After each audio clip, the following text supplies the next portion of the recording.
देखी दिंतु आपंकर job notification open होगा जहाँकि आपंकर NGO office requirement 2026 organization name एथरे आपंकर देछि Vasundhara Cuttack. Type of job रहिबा आपंकर कॉन्ट्रैक्चुअल बेसिस रे जॉब रहिबो। कैटेगरी रहिबा आपंकर Odisha NGO job. Name of the post आपंकर एथरे वेरियस पोस्ट रहिछि जहाँकि आपनको मु आगो को कहि देबी कोन कोन देछि। एप्लिकेशन मोड आपंकर एथरे देखि नियंतु ऑनलाइन जहाँकि आपको थ्रो द ईमेल द्वारा आपको एप्लाई करने पड़ो। हु कैन एप्लाई एथरे ऑल ओडिशा कैंडिडेट एथरे एप्लाई करें। प्लेस ऑफ पोस्टिंग आपंकर एथरे ओडिशा रे रहिबो। लास्ट डेट आपंकर 15 दिन फ्रॉम डेट ऑफ नोटिफिकेशन आपंकर रहिबो। जेंडर देखि नियंतु एथरे कोन कोन देछि ना उभय मेल एंड फीमेल एथरे आवेदन करि परिबे। एजुकेशन क्वालिफिकेशन लो क्राइटेरिया कोन कोन देछि देखि दियंतु ना candidate must have complete 8 10th graduation in any discipline from a recognised board बा यूनिवर्सिटी रो जदि पास करथिबे तो एथिरे से आवेदन करि परिबे।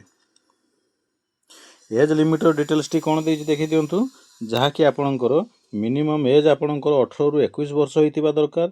मैक्सिमम एज आपणकर 45 वर्ष होइतले एथिरे आपण आवेदन करि परिबे। एज पर गवर्नमेंट रूल हिसाब रे OBC SC ST PWD ex serviceman PWD SC ST 3 वर्ष 5 वर्ष एज रिलैक्सेशन एथरे आपन पई देछि। सैलरी डिटेल्स कोन देछि देखि दियंतु जहाँकि आपण 25,000 रु 40,000 टंका पर्यंत प्रत्येक मास एथरे आपण सैलरी पाई परिबे।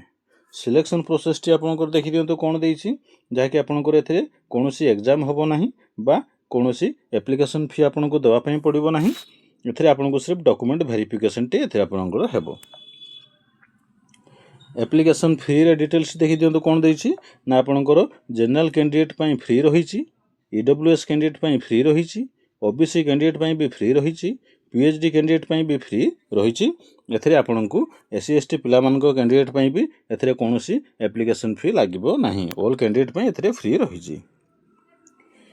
इंपोर्टेंट डॉक्यूमेंट गुडी को कोन कोन मागिजे देखि दियंतु ना HSC certificate and marksheet +2 certificate and marksheet caste certificate Aadhaar card resident certificate self attach passport size photograph एथरे आपनको दवा पई पड़िबो।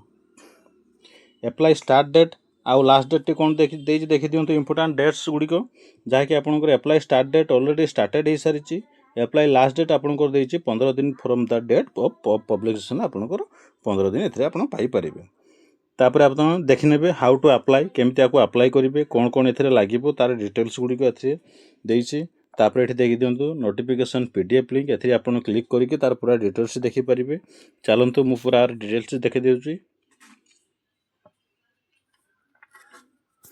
देखि नियंतु आसीगला आपनकर नोटिफिकेशन पीडीएफ लिंक ओपन हो गला जहाँकि वसुंधरा कटक रे आपनकर ये आपनकर देछि पोस्टिंग टी आपन एथरे पाइबे। टिके तळको स्क्रॉल करिके गला परे एठी आपन देखि दियंतु डॉक्यूमेंट रे कोन कोन आपनकर मागिछि पूरा डिटेल्स गुडी को एथरे देछि। Self attach photocopy of secondary HSC graduation post graduation और any other professional qualification certificate and marksheet जदि आपन पाखरे थिबो आपन एठी सब देबे। One recent self attach colour pass photo जहाँकि आपनकर 3.5 बाय 4.5 रो साइज रो हेथिबा दरकार। Certificate of experience issue from the previous employer if any जदि आपण आगरु कोठी जदि चाकरी करथिबे तार सर्टिफिकेट आपण देबे। तार पूरा डिटेल्स गुडी के आपण भलो भाबरे पढिबे। तापर एठी देख नियंतु सिलेक्शन जे आपनकर हबो को सब्जेक्ट रु केते मार्क निया जिवो को क्वालिफिकेशन रु केते मार्क निया जिवो तार डिटेल्स गुडी के देछि। जहाँकि आपनकर सेकेंडरी रु आपनकर 10 नंबर निया जिवो। हायर सेकेंडरी रु आपनकर 15 नंबर निया जिवो। ग्रेजुएशन ला आपनकर 25 मार्क पोस्ट ग्रेजुएशन लो 30 मार्क एनी अदर प्रोफेशनल कोर्सिंग बा ट्रेनिंग जदि करथिबे आपण सेथरे आपनकर 10 मार्क निया जिवो। वर्क एक्सपीरियंस जदि आपण पखे थिबो सेथरे आपनकर 10 मार्क निया जिवो। टोटल एथरे आपनकर 100 मार्क रो सिलेक्शन टी हेबो।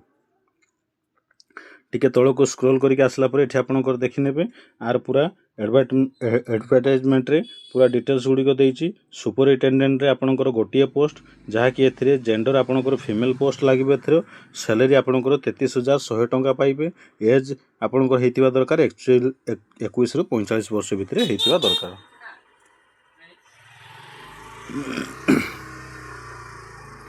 एज आपनकर एथरे 21 रु 45 वर्ष हेतिबा दरकार।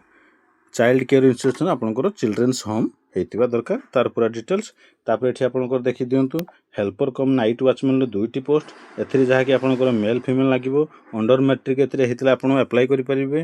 ସାଲେରୀ ଆପଣଙ୍କର ରହିବ 7,944 ଟଙ୍କା।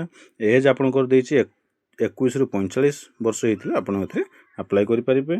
ଆଇସାର ଆପଣଙ୍କର ଦେଖି ଦିଅନ୍ତୁ 3ଟି ପୋଷ୍ଟ, ଫିମେଲ୍ ପୋଷ୍ଟ ଏଥିରେ ଆପଣଙ୍କର ଅଣ୍ଡର ମ୍ୟାଟ୍ରିକ୍ ହେଇଥିଲେ ବି ଚଲିବ। 7,944 ଏଜ୍ ଦେଇଛି ଆପଣଙ୍କର 21ରୁ 45 ବର୍ଷ ହେଇଥିଲେ ଆପଣଙ୍କ ଏଥିରେ ଆବେଦନ କରିପାରିବେ। ତାପରେ ଟିକେ ତଳକୁ ସ୍କ୍ରୋଲ୍ କରିବେ, ଏଠି ଆପଣଙ୍କର ଫର୍ମଟି ଦେଇଛି, ଯାହାକି ଏହି ଫର୍ମଟି ମୁଁ ଆପଣଙ୍କୁ ଏହି ଭିଡ଼ିଓର ଡିସ୍କ୍ରିପ୍ସନରେ ତା ଲିଙ୍କଟି ଦେଇଦେବି, ଆପଣ ଏଠୁ ଡାଉନଲୋଡ଼ କରିକି ଆପଣଙ୍କୁ ଆପ୍ଲାଏ କରିପାରିବେ। ଭିଡ଼ିଓରେ ଆଜି ପାଇଁ ଏତିକି।